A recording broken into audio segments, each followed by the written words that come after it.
दोस्तों स्टडी 91 के YouTube channel में आप सभी का बहुत बहुत स्वागत है। सबसे पहले दोस्तों 3 जुलाई के मोस्ट इंपॉर्टेंट करंट अफेयर्स का एक बार रिवीजन कर लेते हैं। देन हम लोग कवर करेंगे 4 जुलाई के सबसे महत्वपूर्ण प्रश्नों के बारे में चर्चा। ठीक है, तो याद रखिए सबसे पहले 3 जुलाई को कवर करते हैं। तो 3 जुलाई को दोस्तों हम लोगों ने पढ़ा था कि फिच रेटिंग ने 2021-22 में विकास दर के अनुमान को 9.5% से घटाकर कितना कर दिया। दोस्तों ये कोई आज का नहीं है, याद थोड़ा सा आप यहाँ पे केयर करिएगा। ये जो टाइम पीरियड दिया है ये है 2021-22 और अभी क्या चल रहा है दोस्तों, तो अभी इस समय चल रहा है 2020-21। ठीक है, यानी ये अगला जो फिनेंशियल ईयर आने वाला है उस समय फिच रेटिंग एजेंसी ने कहा था कि भारत की जो विकास दर होगा वो होगा 9.5%। ठीक है, लेकिन अब कोविड-19 की वजह से ऐसा महसूस हो रहा है कि विकास दर जो है वो 9.5 नहीं रहने वाला है, कुछ ना कुछ गिरावट आएगी। तो इसके लिए एक नया आंकड़ा जारी किया गया 8% का। ठीक है, तो थोड़ा सा ध्यान रखिएगा, काफ़ी इंपॉर्टेंट न्यूज है, इस वजह से आप याद रखिएगा। अगला क्वेश्चन है, हाल ही में चीनी वैज्ञानिकों ने स्वाइन फ्लू से मिलते जुलते किस वायरस की खोज किया है। वैसे भी स्वाइन फ्लू भी बड़ा खतरनाक वायरस है। ठीक है, और इसके जैसा एक नया वायरस मिला है जिसको चीनी वैज्ञानिकों ने ढूंढा है, जिसका नाम है G4।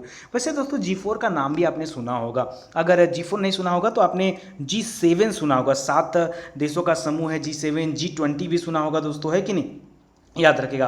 और जो मैं G4 की बात कर रहा हूँ ना, थोड़ा सा मजाक की बात है, G4 आलू का नाम सुना होगा, है कि नहीं, आलू की वैरायटी होती है G4, तो याद रखेगा। ठीक है, तो यहाँ पर स्वाइन फ्लू का जो वायरस मिला है वो इसी से मिलता जुलता है, एकदम इसी के जैसा, तो G4 नाम है। अगला क्वेश्चन है, स्टेट ऑफ वर्ल्ड पॉपुलेशन 2020 के रिपोर्ट के अनुसार हर वर्ष विश्व में कितनी लड़कियों की डेथ हो रही है, मृत्यु हो रही है, आपको बताना है। तो लगभग 14 करोड़, कितना, लगभग 14 करोड़, एग्जैक्ट आंकड़ा है 14 करोड़ 20 लाख। ठीक है, यानी कि 14.2 करोड़। ठीक है, इतनी लड़कियां हैं, पूरे वर्ल्ड की बता रहा है, यह डेटा है कि जिनकी मृत्यु हो जाती एक साल में। तो आप ध्यान रखिएगा, काफ़ी इंपॉर्टेंट ये भी।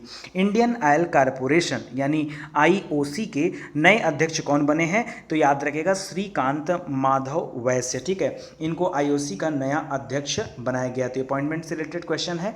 अगला है, आरबीआई के पूर्व गवर्नर श्री रंगराजन को पहले किस पुरस्कार से सम्मानित किया गया है। तो ये भी बहुत इंपॉर्टेंट है दोस्तों, आपने नाम सुना होगा पीसी महालनोबिस का। ठीक है, द्वितीय पंचवर्षीय जो योजना थी उससे संबंधित है। ठीक है, पीसी महालनोबिस, तुमको याद रखिएगा। इन्हीं के नाम पर दोस्तों भारत में सांख्यिकी दिवस भी मनाया जाता है। ठीक है, तो बहुत महान अर्थशास्त्री थे, आप याद रख सकते हैं, उन्हीं के नाम पर यह पुरस्कार दिया जाता है।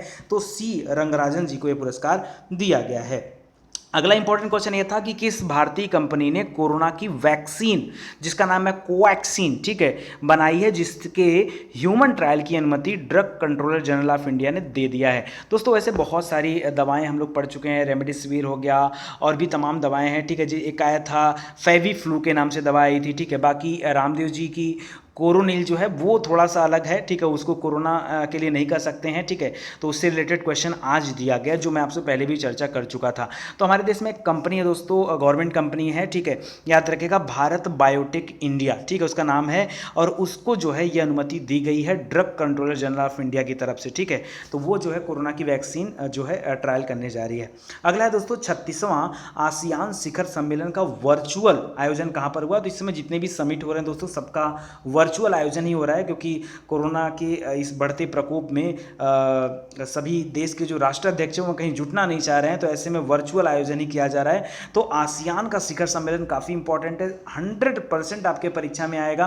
वियतनाम देश का नाम आप लोगों ने सुना होगा। ठीक है, वियतनाम, जब भारत से आप आगे बढ़ेंगे तो म्यांमार पड़ेगा, थाईलैंड, कंबोडिया सब पार करेंगे तो आगे जाएंगे तो लाओस पड़ता है, लाओस के आगे जाकर के वियतनाम पड़ता है। वियतनाम की राजधानी हनोई है, हनोई, तो उसको याद रखेगा। आगे है, लेखिका थी गीता नागभूषण, उनका अभी निधन हो गया है। वो किस भाषा की साहित्यकार थी, तो कन्नड़ भाषा की साहित्यकार थी, काफी प्रसिद्ध थी, इनको भी याद रखेगा। 30 जून को कौन सा दिवस मनाया जाता है, अंतर्राष्ट्रीय संसदीय दिवस। ठीक है, संसदीय दिवस मनाया जाता है 30 जून को, जबकि संविधान दिवस याद रखेगा 26 नवंबर को मनाया जाता है। कब मनाया जाता है, संविधान दिवस 26 नवंबर को, और संसदीय दिवस मनाया जाता है 30 जून को। इसके अलावा अंतर्राष्ट्रीय स्टेरॉयड दिवस भी मनाया जाता है। अगला दे रहा है दक्षिणी अफ्रीका के मलावी के नए राष्ट्रपति कौन चुने गए हैं। ठीक है, तो मलावी ने दोस्तों मलेरिया का टीका भी बनाया था। कुछ समय पहले मलेरिया का टीका किसने विकसित किया था, तो मलावी ने विकसित किया था। और टाइफाइड का किसने विकसित किया था, मैंने बताया था टाइफिस, कौन था, पाकिस्तान।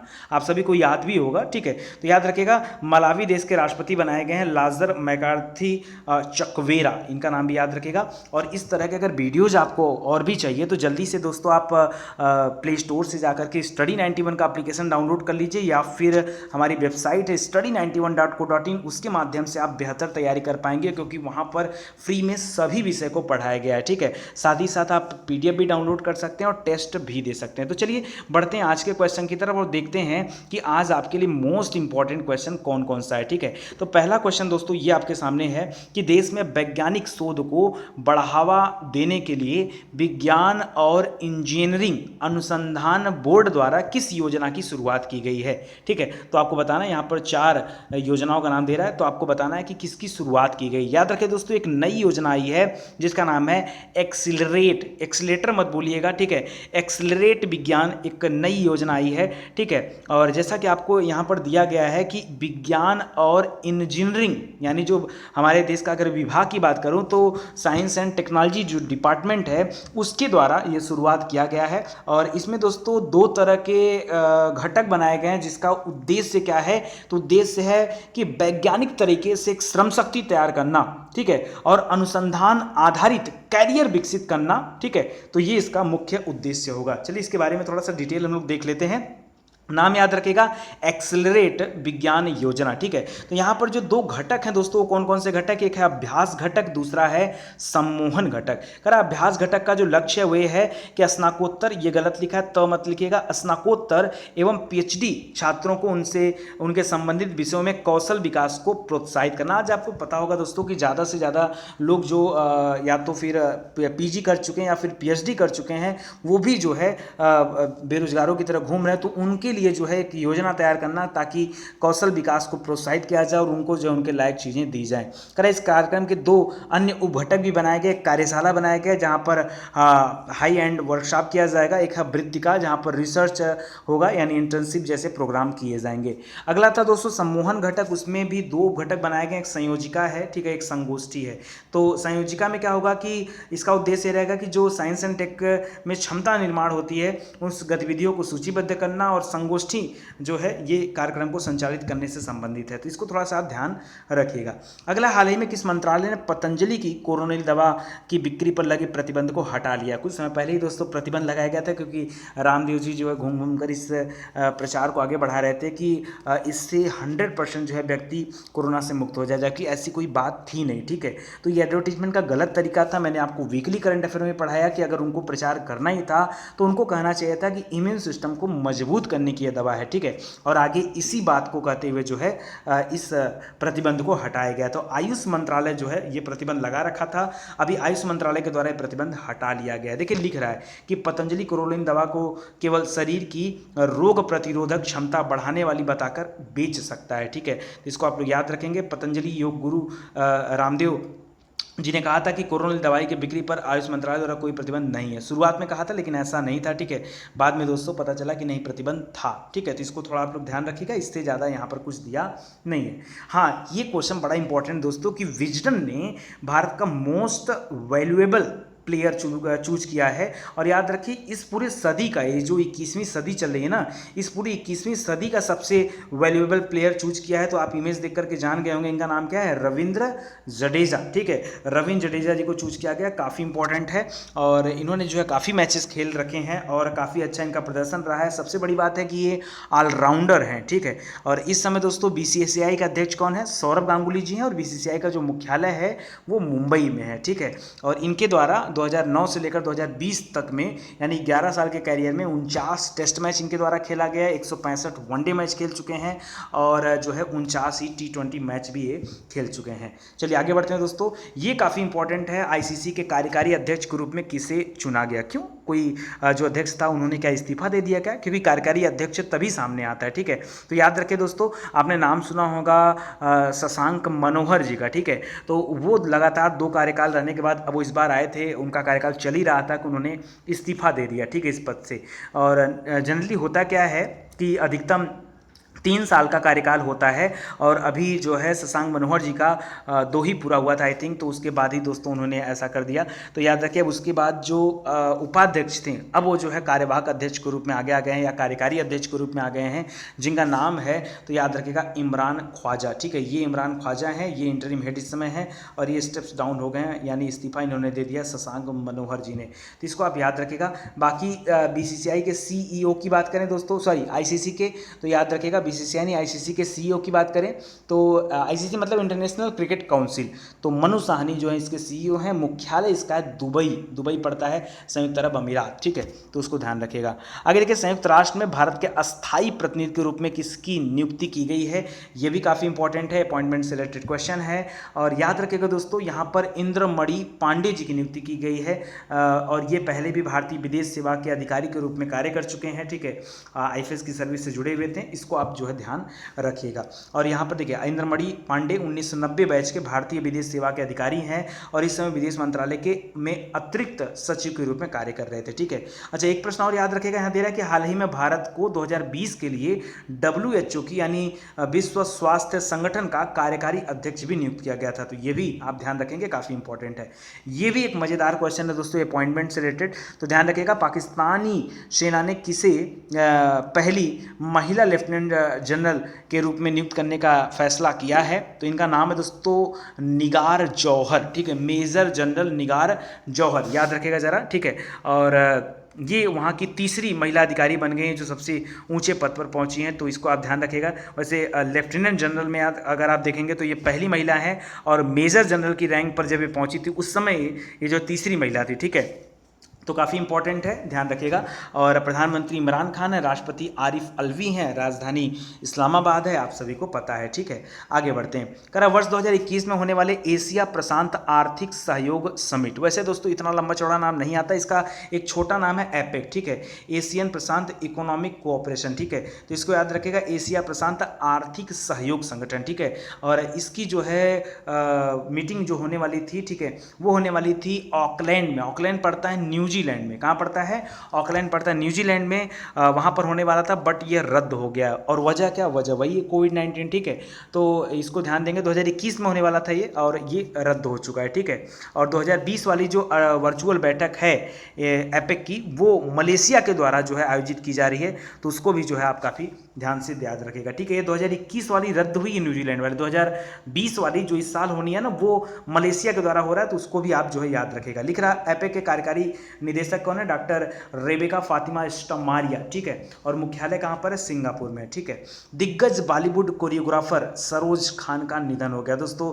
कई बार हम लोगों ने इन्हें देखा है डांस सिखाते हुए, यूट्यूब चैनल में बड़ा फेमस हुआ करती थी, और इनका जो निधन हो गया है 3 जुलाई को, तो इसको आप याद रखेगा, 3 जुलाई को उनका निधन हो गया है। तो लगातार जो बॉलीवुड इंडस्ट्री है उसको झटके पे झटका लगता जा रहा है, एक एक करके तमाम लोग जो है जा चुके हैं, ठीक है, चाहे ऋषि कपूर हो, चाहे वो इमरान खान हो, चाहे वो सुशांत राजपूत जी हों, चाहे फिर वो सरोज खान हो, ठीक है।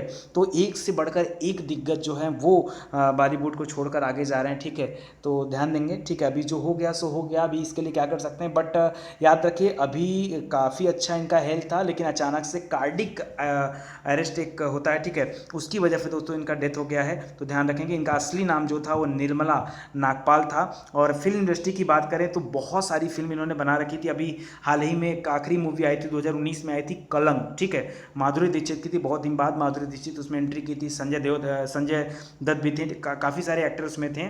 तो याद रखिएगा, उसमें गाना था तबाह हो गया, ठीक है, उस गाने की कोरियोग्राफी का काम ये की थी, ठीक है। इसके पहले मणिकर्णिका आई थी, और भी काफ़ी सारी मूवी है, ठीक है, तो उसको याद रखेंगे। देखिए आगे दे भी रहा होगा, ठीक है। हाँ देखिए यहाँ पर इनकी अच्छी अच्छी टॉप ग्रेड की मूवियाँ दी हैं, डर है, बाजीगर है, मोहरा है, ठीक है, दिलवाले दुल्हनिया ले जाएंगे, परदेश है, सोल्जर है, ताल है, वीर जारा जबरदस्त मूवी है, डॉन हो गया, सांवरिया हो गया, लगान हो गया, तनु वेट्स मनु हो गया, ठीक है, रिटर्न वाला, और दूसरा वाला पार्ट आया था, ठीक है, मणिकर्णिका हो गया। तो ये सब काफ़ी अच्छी मूवी में उन्होंने जो है डांस की कोरियोग्राफिंग की है। कह रहा future of the higher education 9 mega trends नाम का पुस्तक का विमोचन किसने किया है दोस्तों? तो यह विमोचन किया गया है एम वेंकैया नायडू जी के द्वारा, ठीक है। तो विमोचन की बात कर रहा है, ठीक है। तो इस समय जो वाइस प्रेसिडेंट हैं, ठीक है, वैसे तो राष्ट्रपति की बात करें तो रामनाथ कोविंद जी हैं, ठीक है, और वाइस प्रेसिडेंट इसमें कौन है? वेंकैया नायडू जी ने। तो यहाँ पर आपको इमेज में दिख भी रहा होगा, ठीक है, तो इसको आप याद रखिएगा, काफ़ी इंपॉर्टेंट है। बाकी इस बुक से एक और लोग जुड़े हुए, यहाँ पर जो नीचे वाली इमेज आप देख रहे हैं, ये सी ए पट्टाभिराम जी द्वारा ये पुस्तक लिखा गया, तो उससे भी आप जो है याद रखिएगा, ठीक है, तो ध्यान रखिएगा। आगे देखिए, खेल मंत्री किरण रिजिजू ने खेल को डोप मुक्त बनाने के लिए 30 जून को कौन सा ऐप लॉन्च किया है? ठीक है, तो एक ऐप लॉन्च किया दोस्तों, नाडा। नाडा का फुल फॉर्म क्या होता है? नेशनल एंटी डोपिंग एजेंसी जो है, ठीक है, उसी से संबंधित एक जो है ये लॉन्च किया है। तो इसी का नाम है डोप टेस्ट ऐप। वैसे आप नहीं बोलेंगे, नाडा ऐप बोलिए, नाडा ऐप ज़्यादा सही है, ठीक है। चौथा नंबर आपका सही हो जाएगा। तो आप देख रहे होंगे दोस्तों कि बहुत सारी खिलाड़ी जो है डोपिंग में फेल हो जाते हैं, कहीं ना कहीं जो है वो कोई ना कोई निषिद्ध पदार्थ या फिर कुछ ऐसा खा लिए होते हैं कि जिनकी वजह से प्रॉब्लम होती है। तो इसको आप याद रखिएगा, ठीक है। एक मोबाइल एप्लीकेशन है जो इसके बारे में विस्तृत जानकारी प्रदान करेगा, तो इसको आप ध्यान रखिएगा, ठीक है। आज के लिए दोस्तों बस इतना ही। उम्मीद करता हूँ आपको अच्छा भी लगा होगा, मज़ा भी आया होगा। बस हाथ जोड़कर एक ही निवेदन है दोस्तों कि वीडियो को शेयर करना मत भूलिए, ठीक है।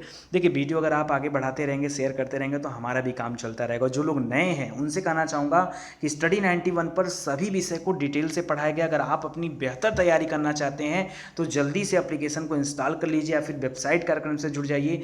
दोनों ही माध्यम से आपकी बेहतर तैयारी हो पाएगी, ठीक है। थैंक यू सो मच दोस्तों। मिलते हैं अगले लेक्चर में, तब तक के लिए जय हिंद, जय भारत।